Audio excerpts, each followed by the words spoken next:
Diante da mesma motivação do vídeo anterior, vamos resolver mais uma equação de quarto grau sem o uso da fórmula para se resolver equações desse tipo. Então, o problema, como você deve ter visto pela thumb, é esse aqui. Então, se você expandir esse binômio aqui de Newton, você evidentemente vai cair numa equação de quarto grau que não vai ter nenhuma raiz racional. Nenhuma daquelas raízes do teorema das raízes racionais vai ser identificada. Ou seja, você tem que bolar um jeito de resolver isso aqui sem chutar a raiz. E como você pode ver pela própria estrutura do problema, o que chama a sua atenção é esse par de parênteses aqui, que está elevado ao quadrado. E, bom, sem muita enrolação, você vai chamar 1 menos 5x2 de alguma coisa, no caso eu chamo de t, e você vai escrever agora x em função de t com base nessa substituição aqui de variável.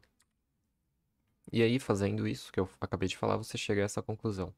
Porque se t é 1 menos 5x2, então x vai ficar 1 menos 5t2. Então é bem simétrico e a gente vai ganhar alguns benefícios dessa simetria e dessa substituição de variável na variável t. Vamos passar para o próximo slide porque a gente vai cair num sistema agora, né? Então, x é 1 menos 5t2 e t é 1 menos 5x2. O que você faz? Você pode fazer várias coisas aqui com essas duas equações, mas a mais uh, auto-evidente aqui é você fazer um menos a outra. No caso, eu vou pegar a primeira e subtrair dela a segunda. Então, vai ficar x menos t e 5x2 menos 5t, t2. Aí você vê que vai cair numa diferença de quadrados e um dos elementos dessa diferença de quadrados vai servir como termo comum. E de fato, você mantém o lado esquerdo como x menos t. Do lado direito você traz para o lado esquerdo, já aplicando a diferença lá de quadrados, a fatoração, e também colocando o 5 em evidência.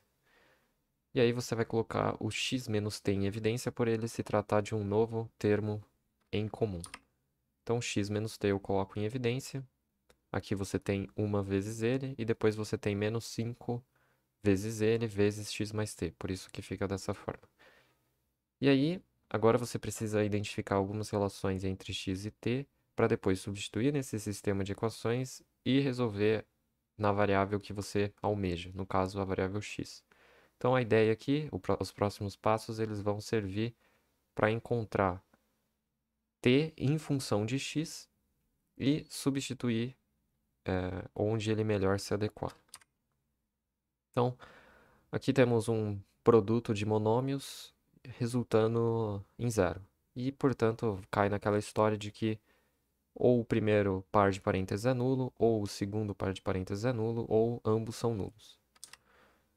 Então, vamos tomar a primeira possibilidade, que é x sendo igual a t, porque se isso acontecer, se x for igual a t, isso aqui vai ser zero e vai satisfazer a equação amarela.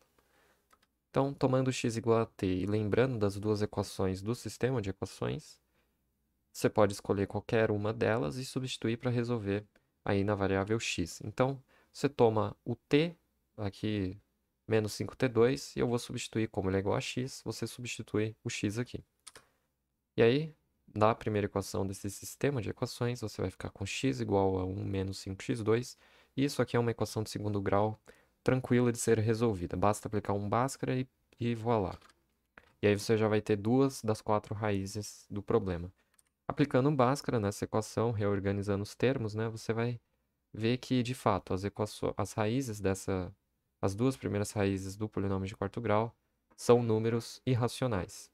E, portanto, você não teria chance alguma de conseguir chutar isso aqui, né? Não teria como você chutar uma raiz dessa para aplicar Brillouin e tal.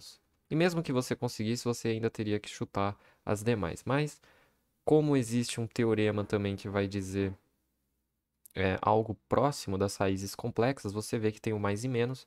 E se você dispõe, né, da informação de que uma das raízes, pelo menos uma raiz das quatro desse polinômio de quarto grau, é uma raiz dessa forma, ou seja, um número irracional, então você vai ter que pegar o conjugado dele também. Mas isso é história para outro vídeo.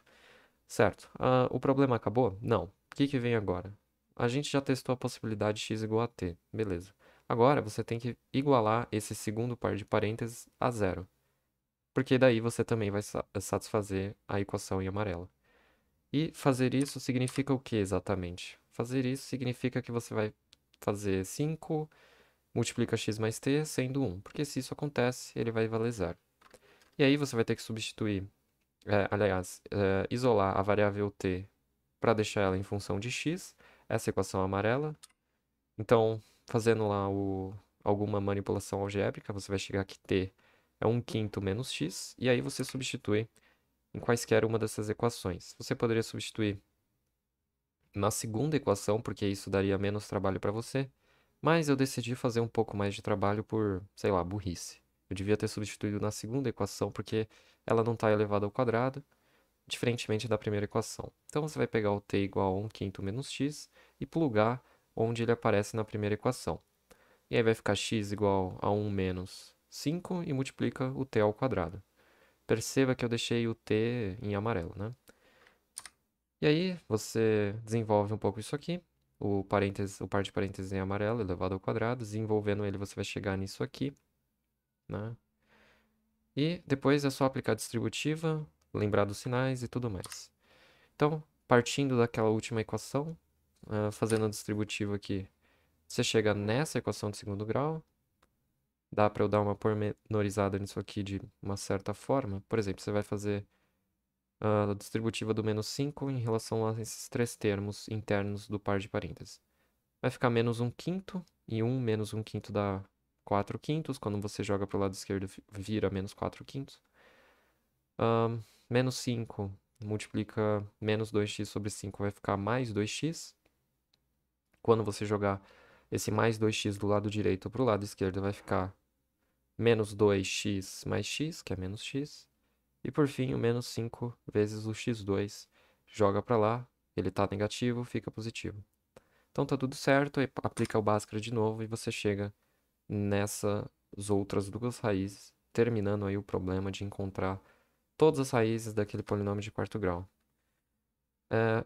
Talvez se você tivesse feito da forma que deveria ser feito, que é substituindo esse t, essa informação em amarelo t, na segunda equação você teria menos trabalho. Com certeza você teria menos trabalho. Mas, bom, o ponto é que deu certo. E, por fim, não se esqueça, né, das soluções. Você precisa colocar elas, de preferência, em ordem crescente para facilitar a visualização do que você encontrou. E aí, lá da primeira equação de segundo grau que a gente resolveu, a gente encontrou essas raízes das duas extremidades. Então, menos 1 menos raiz de 21 sobre 10 e menos 1 mais raiz de 21 sobre 10. E na posição mais central aqui desse conjunto S, essas duas últimas raízes aí, derivadas, só para ter certeza, exato, derivadas da segunda equação de segundo grau. Então perceba, novamente, você não precisou lançar a mão da equação resolutiva de equações de quarto grau, porque ela é inútil e geralmente os vestibulares eles vão explorar essa simetria ou até mesmo o teorema das raízes racionais. Esse foi o vídeo e até uma próxima.